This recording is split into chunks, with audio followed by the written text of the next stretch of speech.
This video will be concerned with vertical and horizontal diversification. It's one video in a whole series of short videos on the topic of diversification. So we're going to start by looking at vertical or horizontal. Well, diversification strategies can also be classified by the direction of the diversification.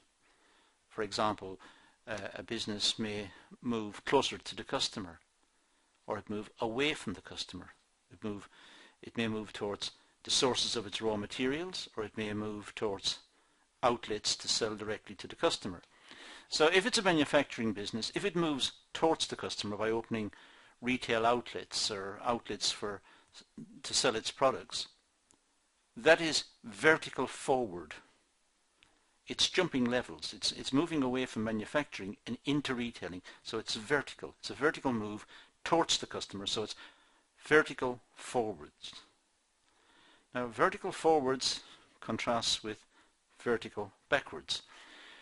Vertical backward integration is if a manufacturing company buys a company that supplies its raw materials. So it's securing its raw materials.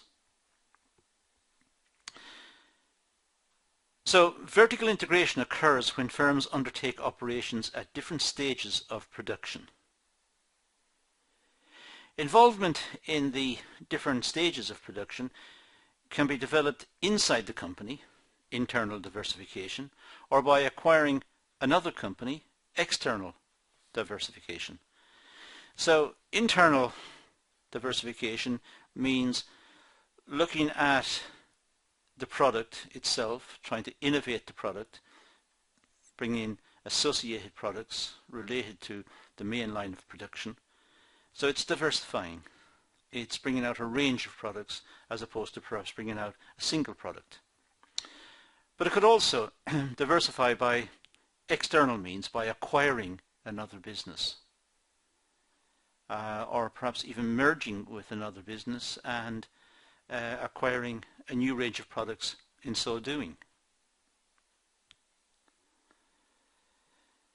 So, horizontal integration, by contrast, or diversification, this involves the firm moving into operations at the same stage of production. So if a company is manufacturing a product, it now uses its technology and its know-how and its experiences and its core competencies. It uses those to start producing some related product. Presumably the product is related because the capital is the same and the workers have the same expertise. It starts to, it widens what it does, but it's producing different products, but it's at the same level. It's at the same stage. It's at the manufacturing stage. It's not closer to the customer, so it hasn't moved vertical forward, and it's not associated with the raw material, so it hasn't integrated vertically backwards. It's at the same stage. It's just now producing a new product. Vertical integration is usually related to existing operations and would be considered concentric diversification.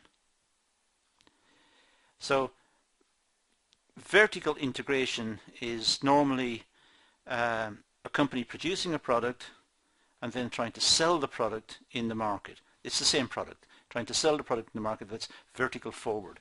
Or it produces a product and it tries to secure the raw materials and the resources necessary to produce the product, so it vertically backwards integrates.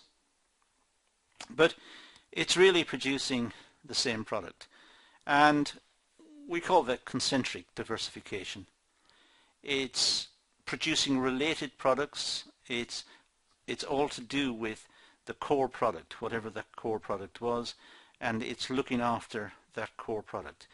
It may vertically integrate forwards or backwards, but the whole idea is to secure that product.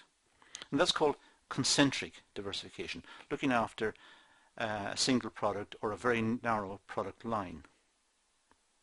Horizontal integration can be either concentric, in which case it's producing very similar products at the same level. So it's manufacturing very similar products using the same capital, the same technology, the same know-how. It's concentric. Or it could be conglomerate. Now conglomerate means it's diversified. It's producing some unrelated product. So if it's producing a product at the start and then it develops a new, totally different product, that's called conglomerate diversification. Let's look at vertical integration. The steps in the various stages of production, raw materials to finished product, these are in the possession of the customer, and these constitute the way in which the product is produced. They constitute the technology and the know-how of the business. So there are various stages in production, coming from raw materials through manufacture, let's say, right down to selling and disposal of the product in the market at the end. So it may be seen as a vertical process, starting at the raw materials and culminating in the customer sales at the end. And for example here, Avon's primary line of business has been selling cosmetics door to door, the famous Avon ladies. Avon pursued a backward form of vertical integration by entering into the production of some of its cosmetics. So now the Avon agents were selling Avon products. That was vertical backward integration. Forward diversification occurs when firms move closer to the customer in terms of the production stages. So forward diversification, forward vertical diversification, moving closer to the customer. An example here would be Levi Strauss company. They traditionally make clothing, but they have diversified into opening retail stores. So they're moving closer to the customer, closer to the contact with the customer. So they're manufacturing and selling. So it's vertical forward integration. Backward integration allows the diversifying firm to exercise more control over the quality of the supplies that it's purchasing. So if the company has control over the raw materials or the supplies it needs, the resources it needs to manufacture, it's got more control over those because it owns the company. Backward integration may also be undertaken to provide a more dependable source of needed raw materials.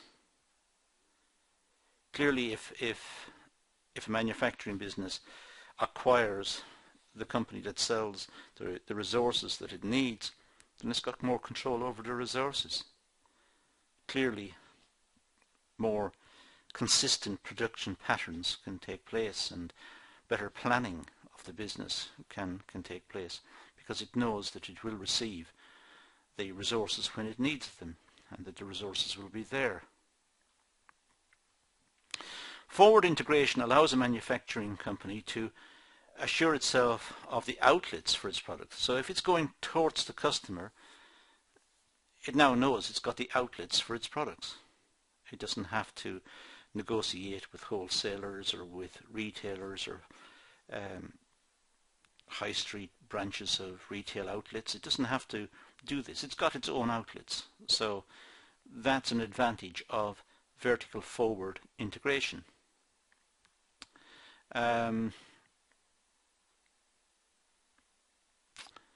So it's assured of the outlets for the product. It controls. It enables the company to control over how its products are sold and serviced. Well, if it owns the outlets, then it can position the outlets in the products, I should say, in the outlets. It it can design the outlets, it can project an image of the product that it wants, and as a consequence perhaps produce more sales. It can differentiate its products from those of its competitors by forward integration.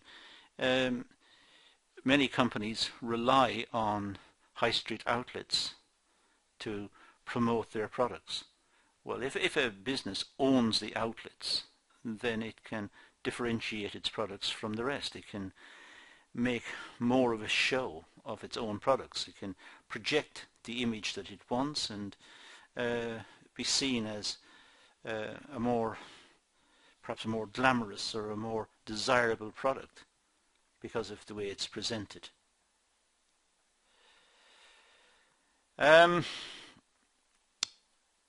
It can control and train the personnel selling and servicing its equipment.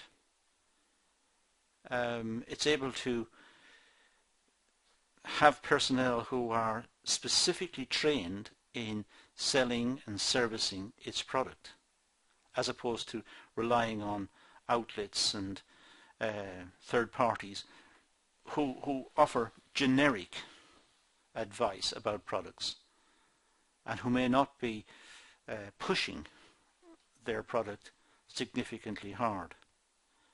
So owning the outlet, having vertically forward diversified, moving from manufacturing into retailing as well, the business is able to train the personnel to promote their product much more effectively. It takes marketing onto the high street perhaps and delivers the marketing message as the company wants. An excellent service department may provide an integrated firm a competitive advantage over firms that are strictly manufacturing. So it's a good service department and a good retailing outlet, perhaps associated with a company that has vertically forward integrated. This will give them an advantage over their competitors. Their competitors will still be relying on the training provided to staff by third parties, by high street outlets perhaps, and that training is not focused on their product. So a company that produces and sells will have this advantage. Vertical integration strategies may eliminate the profits of the middleman. Well, it's a two-edged sword, this one. Certainly a business that, say, manufactures a product and sells it, has its own outlets, then the profits that would have gone to the outlet now goes to the business. So it has cut out the middleman there.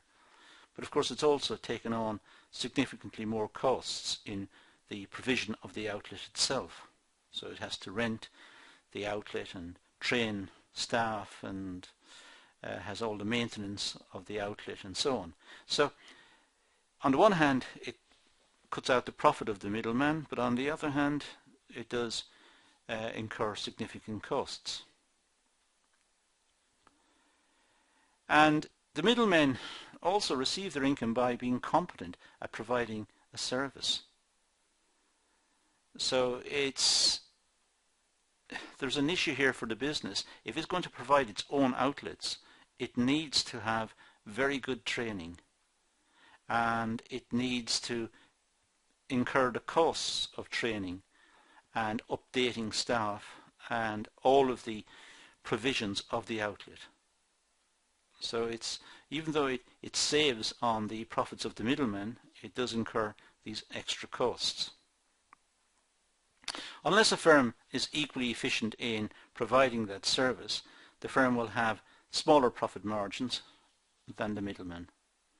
So it saves, but it won't save as much, because it will have the costs of training, the cost of the outlet provision, the energy, the rates, the tax, and so on of that extra provision. If a firm is too inefficient, customers may refuse to work with the firm, resulting in a loss of sales. So there is an image to the business. If the outlets on the high street do not live up to the expectations of the customers in terms of the service they provide, the way the interface between the staff in the outlet and the customer works, if that's seen as inefficient, it can be detrimental to the whole business. Vertical integration strategies have one major disadvantage. A vertically integrated firm places all its eggs in one basket. It takes a product and manufactures the product, and then it vertically integrates. It goes towards the customer by opening outlets. It's the same product. So the risk of customers turning against the product have increased. Not only will it damage the manufacturing part, it will damage the outlet part as well. And if it vertically integrated backwards and secured its resources for the product, that's further adding to the risk. It's the what if. What if customers turn against the product?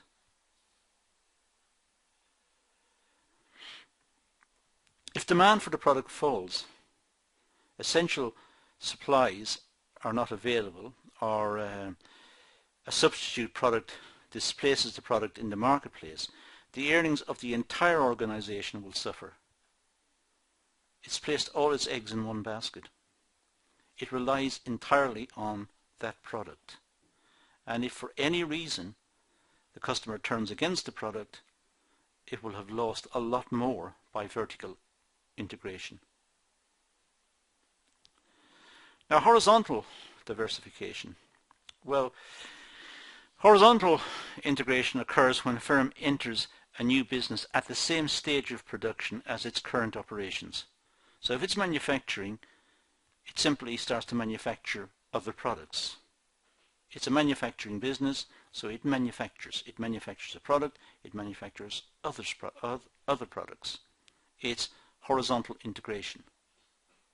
For example, Avon traditionally sells cosmetics door to door. Move to market jewellery through this distribution channel is a method of horizontal integration. So Avon traditionally sells cosmetics door to door, but if it starts to produce jewellery, then it's changing its distribution channel. It's not just selling cosmetics; it's selling jewellery. So it's horizontal. It's still at the same level. It's still selling door to door. It's still selling directly to the customer. Another example of horizontal integration is for Avon to sell its products by mail order. Again, it's still selling the product to the final customer. It could also sell, of course, through retail stores. In both cases, Avon is still at the retail stage of the production process. It's just horizontally integrated. It's doing things differently. It's not just selling directly to the customer face to face. It's selling through retail outlets, or it's selling a wider range of product. Now, let's turn to diversification strategy and management teams. The success of a firm's diversification strategy is linked to the strength of its top management team. Clearly, the process of diversification is challenging, and the management must be up for the task. The management must be capable of delivering it. So the challenge is for management to meet the requirements of the integrated firm, integrated in terms of vertical integration or horizontal integration. It's handling the diversification process according to the plans. Now, different diversification strategies, concentric or conglomerate, require different skills on the part of the company's top managers. Concentric is essentially working with similar products, so it will be playing to the management's strengths, and the management will be more comfortable looking after concentrically diversified businesses because the products are very similar. But conglomerate, these are different, and this will be much more challenging for the management. The reason for pursuing a diversification strategy is linked to management's desire for the organization to grow. So the whole rationale for diversification is growth. Companies must decide whether they want to diversify by going into related or unrelated businesses, whether the diversification is concentric or conglomerate. They must also decide whether to expand by developing the business or by buying an ongoing business. Buying the ongoing business has the advantage of all the research and development that has been done, the product has been designed, there's a manufacturing process perhaps in place, there are core competencies in the manufacturing and production of this product, so it's acquiring all of that advantage. Whereas developing a business from scratch, developing a product from scratch, that requires research and development, which may be successful or maybe not successful, and it means all of the organizational changes that are required to facilitate the new product. But a decision has to be made as to which route to go. You must also decide at what stage in the production process they wish to diversify. Do they wish to diversify at the manufacturing stage, or do they want to diversify by looking at companies that provide resources to the business and get involved perhaps away from the customer? It's vertical backward integration. Perhaps they want to diversify back there. Or at what stage do they wish to diversify? Do they want to make a product, manufacturing a new product, related product, right from scratch? Exactly what do they want to do? That's the question. That's really all we need to say about vertical and horizontal integration. Remember that the whole idea is driven by the desire for growth. Diversification also reduces risk, but there are many ways in which it can happen, and the classification between horizontal and vertical is good because it enables us to dissect the points into two camps. But within each there are pros and cons, and within each there are issues. Just to be totally complete, I'll show you some background references that may be useful if you fall across those in your reading. But that's all I want to do on this topic for the moment, so I want to leave it at that and say thank you for watching.